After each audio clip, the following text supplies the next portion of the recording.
All right, can y'all hear me? Yes, We can. Excellent. When I'm at work, I've got it where it goes through my phone here at work. It works sometimes and sometimes it doesn't. How is everybody? Great. Grand. Thank you. Kathy,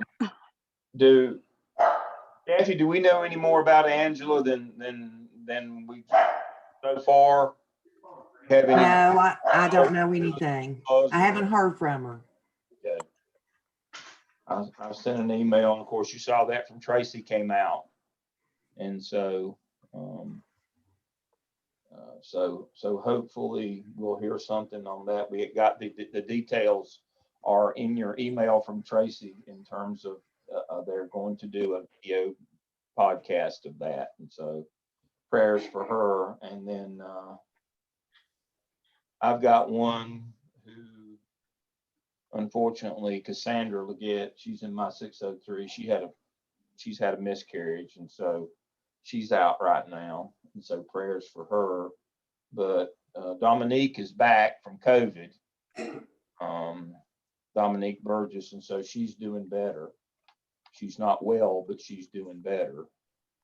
And so she's got her through her OMA, so we may be able to do it. So good evening, everybody.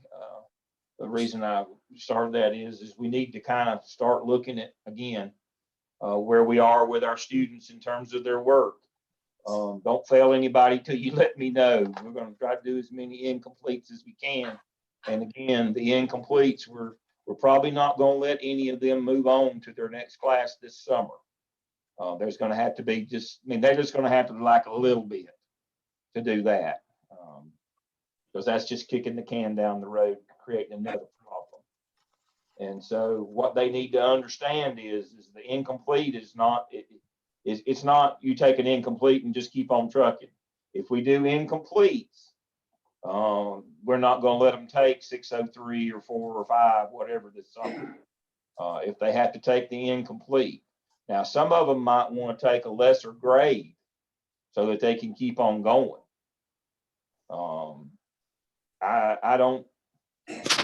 I could go along with a B, but I wouldn't say we'll give you a C and let you go.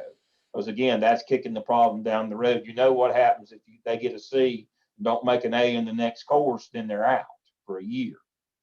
So that's a whole nother problem. That's a whole nother level of hurt that we don't want to get ourselves into.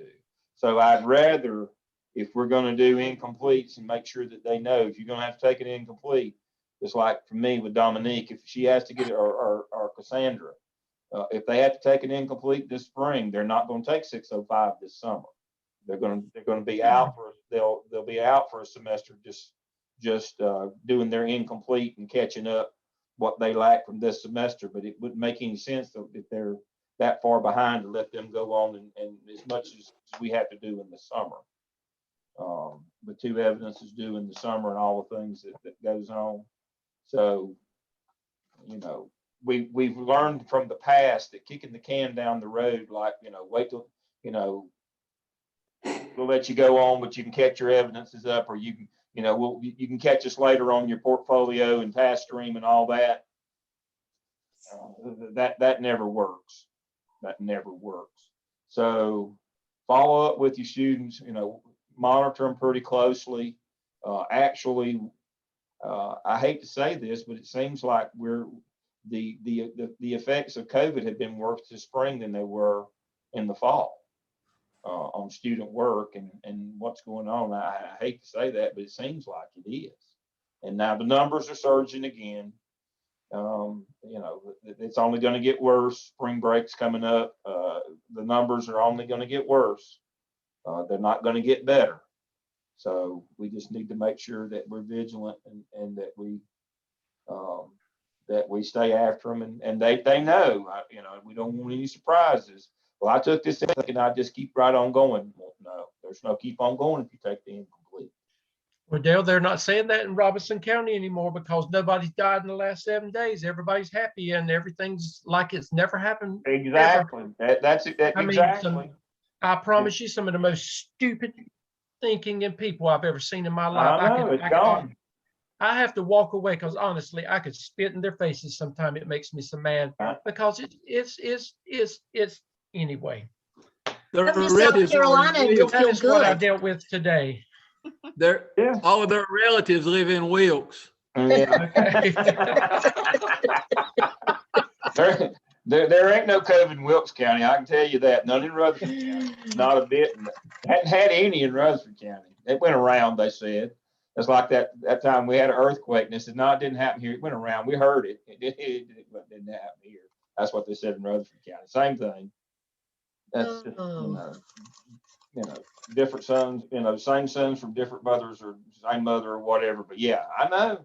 Well, I drove through campus about, let's see, what time is it? 6 o'clock. I drove through campus today at 4 o'clock. I was out and came back in. I drove through at 4 o'clock today. I saw 300 people at least. Football field was full, football practice, soccer, tennis, baseball, drove through the apartments. I did see people walking, dogs and people, this is the park for the community. The only mask I saw was when I got back here, Bruce Moser next door in the School of Music. They have a little old time music group, a class that he does. And they did their group picture and they were out in the grass in front of the building, all huddled up. They did have their mask on, but that's the only mask I saw. But everybody else. Now, I just heard they just sent out, that Thursday, the lady, the new dean of students sent out the threatening letter. If they saw you without your mask, they were going to take action. Well, they wouldn't even be anybody left. I saw at least 300 today with no mask on, just all in a big pile. But kind of like Danny said, it's been 3 weeks since the lady that worked here died. So I guess we're all clear now. But it's craziness. The schools are going to open back up. It's not going to matter. If you die, they'll just roll you out of the way. If you could just die on your own time rather than ours, you could call a sub in before you die. Make sure you call a sub in before you die. It's to that point now. We just don't care. We've lost any semblance. We're not even pretending now. So it's only going to get worse. I have had to defend myself for taking the vaccine with people. Oh yeah. Literally defend myself. Well, the notion here is if you got the vaccine, then that's it. Then you got to just keep on going. I'm not changing my behavior. I'm still wearing my mask and I'm still staying away from some disease. Mm-hmm. I may catch stupid by osmosis from this crowd, and I don't need anything to lower my IQ any lower. If it's much lower, I'd be an inanimate object. I'd be a locust post. My IQ got much lower. And so I'm hanging around with this bunch. But yeah, if you get your shot, then you're supposed to just continue right on and do stupid things. No. And you also cannot ask people about how they feel after their shot because they may have not gotten their shot and then they don't want to talk to you about why they did not get their shot. I mean, yeah. it's unbelievable. Yeah.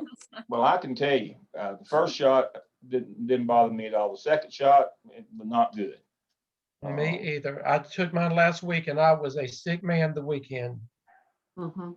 Not good. Not good. And my wife was even worse, but she's better. So I left home today. I stayed with her, but she had 3 terrible days. Terrible days.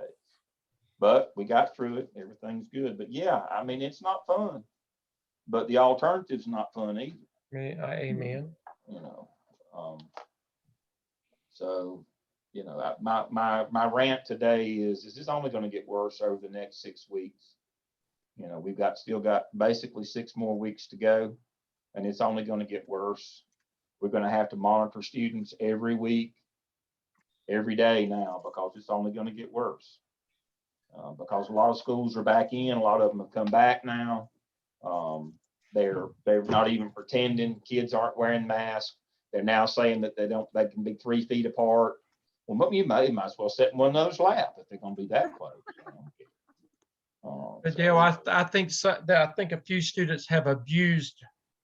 They have taken advantage of the fact that COVID's here, and they're using that for not having work and it's, you kind of, you know when it's. Exactly. good. That's what I mean. It's only going to get worse. It's not going to get better. We're going to have one of the worst. And this is going to be much worse than we've experienced last spring, summer, or fall. This spring, I'm just telling you now, looking at what's going on, we're going to have a time getting our students through and getting work and getting them done and moving into the summer. We're going to have more than we've had all of last year this semester that don't make it through. Looks to me like, and so we just need to be prepared for that. All right, so shifting gears, I don't want to keep you too long. The update site supervisor form, I was working with the new fellow that replaced Joey today in technology. And so that we went through and he's got it working again, and there's a backlog of about 40 from last fall that it's, but unfortunately it's still not updating the Crystal report. So when you ask me why students aren't on there or the wrong school is on there, I'm trying to run that down. So we were online this afternoon. We worked about an hour, but we haven't got a resolution yet. So, but hopefully we'll get that resolved so that before the fall, so that when we get the list of students, they'll be at the correct school this year. That would be helpful. And so, and the right site supervisor and those kinds of things. And so we're working backwards. We're working on the update, and then we'll work on the initial one, the ISF form, that when they enroll, to make sure that it goes into Crystal report as well. So I am working. I know that has been a problem. I am working on that. We do have a new fella. His name is Mark. Joey is now gone. And so I'm working with him to try to fix that problem. I'll keep you updated, but hopefully it will be better than it has been for a while. That's not been working properly. So I am working on that with technology. The only other thing is recruitment efforts. Okay, I did the facts. I did their PowerPoint. I've done a live studio session with KTA with 13 students. It's kind of a pilot deal where they recorded it. They're using that. They're doing more. They're actually doing some sessions to recruit from the fall. We met, what was that, week before last, Wednesday before last. We were at 84 recruits for the fall. We'll see what we are this Wednesday. We should be meeting this Wednesday again, and see what the numbers look like on the update. Right now, I mean, 2 weeks ago, the numbers were great. We'll see how that goes. We are actually trying to recruit this spring as opposed to last fall. And so I have done content for them. I did a fax that was about a 5-pager, and we've done video, we've done PowerPoints. I actually shaved and put on a necktie. We've done all this stuff. And so now, if they don't use it, if they don't get out and they don't have to actually go someplace, but hopefully they're using it to recruit. Hopefully they're holding these sessions that they say they are. I've done one live one myself with them, and so they don't send us the link. I would go to every one of them if they would send the link, but I did do the one where I was the feature, and so and we've done that. And I told you we're looking at doing the new principal fellow TP3, but I don't think we'll get that. If Barton gets it, we won't. But that's only one student every now and then. That's not many. So what we are doing on the side and been working on is Steve Laws went up the hill last Friday. He got permission from the president to try to do a new boutique program that we're trying to do, where we would partner with a school district and they would send up to 12 students into the master's program. We're really focusing on masters. Our master's numbers are by far the lowest. And so we're trying to start some hybrid master's programs that are partnered with school districts. And so the president said yes. We went to Booker, and we found out, or Steve went to Booker. I just write all the stuff up. And so anyway, Gaston is in. They're in for 12. So it looks like come fall, we're going to have a cohort of 12 at Ashbrook High School again. Now we're not going to do the evening classes. Nobody wants to do that. What we're looking at is this new model that we kind of that the doctoral programs use and that we kind of settled on in our add-on doctoral program for EDCI is every other week, 2 hours in the evening from 6 to 8 online and 3 weekends is what we're looking at. And we're looking to partner with more than we're hoping to get Cleveland as well this fall. We've got a yes, and it costs $115,000, but they're using Leandro money, same as Principal Fellow TP3, that's Leandro money. And so now there's Leandro money for different school districts. And this program will cost $115,000. And they get 12 students. They get to pick the 12 that they want. The superintendent gets to pick the 12 that he wants. And so it's less than 10,000. It's less than 10,000 a piece. It's 9,000. What is that? It's about 9,000, a little over $9,000 a piece, and that's cheaper than state colleges because we're giving them 2 for 1. They have to bring 6, and we give them 6. So that's our new initiative that we're working on. But now it is going to require somebody to, some of us to do weekend work. And Steve and I were just talking. We're in the office this afternoon. We were just talking about the coaching model. Probably, I'd like to see the coaching model stay much like it is now. Jeff's not on here with us, but Jeff Church, but it kind of be what Jeff's doing now, except for weekend classes to go along with it. And Barbara's done some of that as well. And so, but yeah, we're looking maybe the one for Cleveland County would be here on main campus. The one for Gaston would be at Ashbrook High School. That's the only place I've ever been in it. The bathrooms are dirtier than the gas station, but that's neither here nor there. But I'm looking forward to that. So, but yeah, we're looking to do that, and we're looking to maybe partner with some other folks as well. But we're focusing on our 4-county consortium, the Foothills Consortium, which is Cleveland, Gaston, Lincoln, and Rutherford.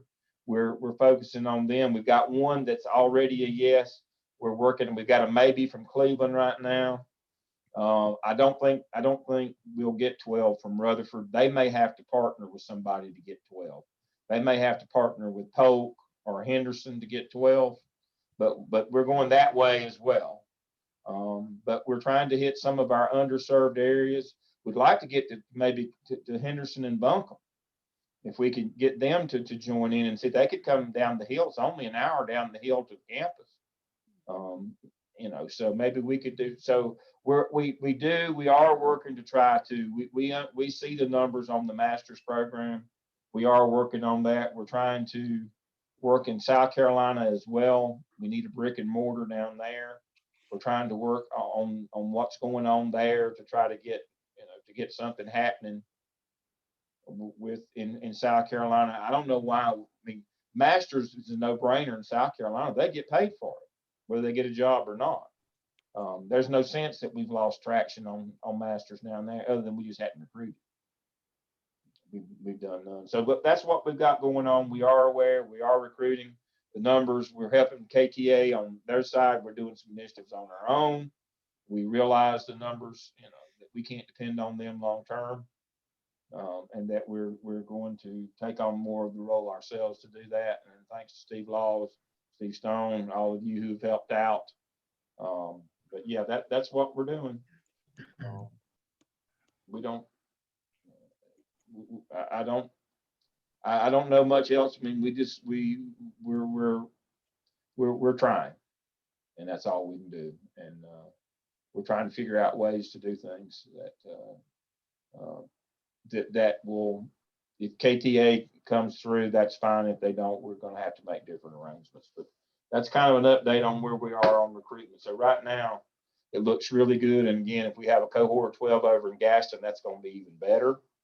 Again, that's more work, but the only thing is that may require some weekend work. And that's what Dr. we're thinking Lamb, right now. Dr. Yeah. Lamb, would they be add-on students or would they be full master's They'll students? be full masters. We're targeting full masters for this. Mm-hmm. That's where we're really needing the help. is full master. Now I'm not adverse to at some point down the road, if the president will buy in, doing some of these as for add-on. But the add-on people, they mostly just want to do online. Right. It's not a degree program for them. It's just something they're doing, get in and get out. Mhm. I'm not sure that we would have, if they could, I think they'll want, I think they would want online only. And one of the things that is attractive to the superintendent of the district is that you get these people together all day on the weekends, and they can come in and kind of look at them and road test them a little bit, maybe guest speaker them or see what's happening. They want to see them. They want to see them interact. That's part of what and that's a big thing. Now I won't speak for him, but that's one thing about Stephen Fisher in Cleveland County. He really wants to see them together as a group interacting. That's one of the things that he talks about. Now, I attended one of the sessions 2 weeks ago at NASA on principal recruitment, not AP recruitment, not one I do, but principal recruitment. And that's one of the things that was their topic. That was their thing, is they're bringing candidates together and to spend all day to see how they interact. Principal candidates. So that's kind of the latest big thing is I don't know if it's just a backlash over online or what it is, but the current thing is we want to put them together.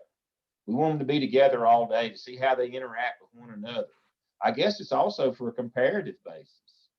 I mean, other than I fill the whole screen of my computer up, unless you were near me, you wouldn't have perspective on how actually big I've gotten during the pandemic. Of course, I had a good start on it already, but they want a comparative basis. And so I think that's what attracts them to this is they don't really know how their students are doing or what they're doing, or they have no opportunity to observe them. But I think they really want to see them kind of together as a group, and because that's one of the things that attracts them. Now, the add-on folks don't want to do that. Now, these master's people, you're paying for it, but and also part of it, the back door on that is we'll try to launch them into their doctoral program as well, since they didn't have to pay for their master's. Why not launch right on in? And with the Leandro money being one-time money, and we are encouraged to invest that money, that's a good investment in human capital for our folks. That's right. There's some Leandro money out there. It's not going to last long. No. It won't be, and it's a one time. And so I think it's going to last about, and Terry knows more about this than I do, 3 years maybe. It's got to be used up in 3 years.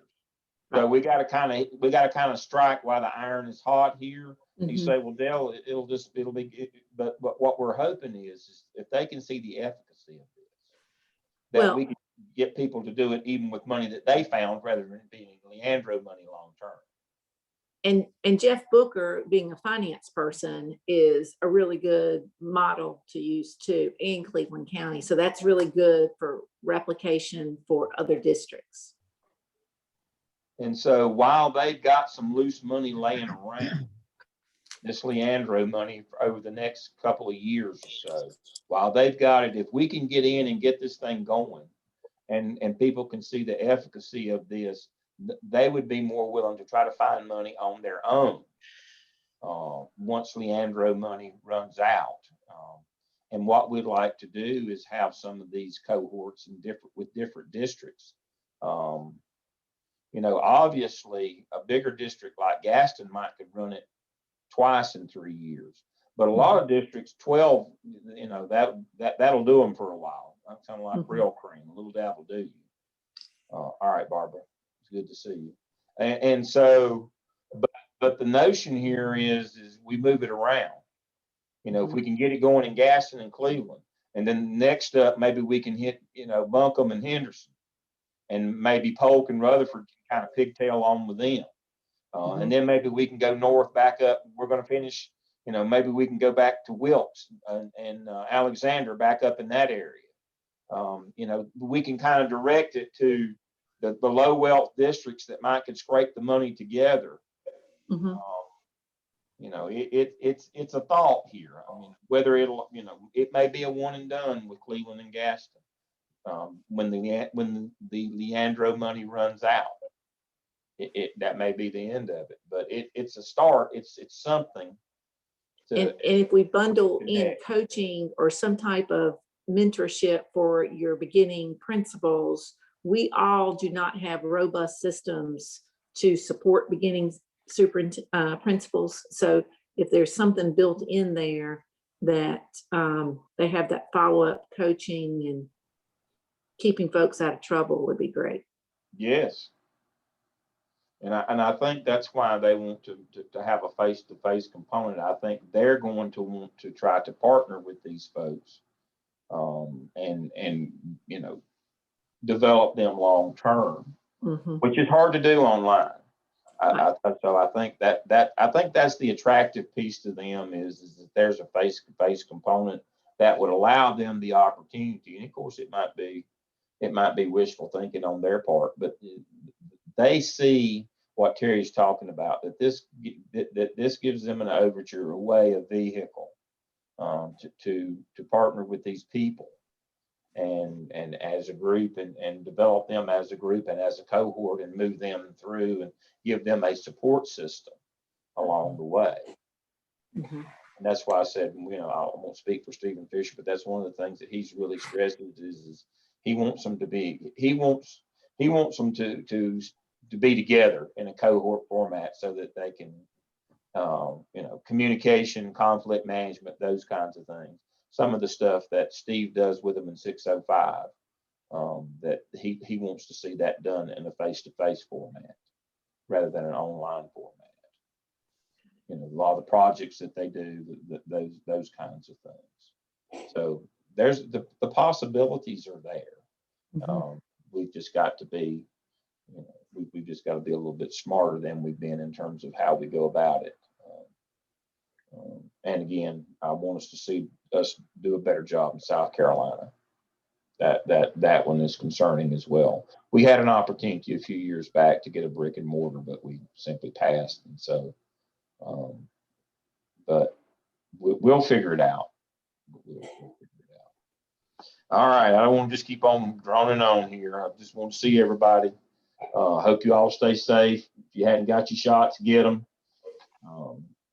You know, follow through as quickly as you can so that you can keep all of you alive and working, mostly alive. So I appreciate you joining me today. I'll see you unless there's something big comes up, I'll see you in 2 weeks. Everybody have a good week. Thank you. Thank you. Hope you have a great Easter. Thank you. Yes. Bye-bye. Yeah.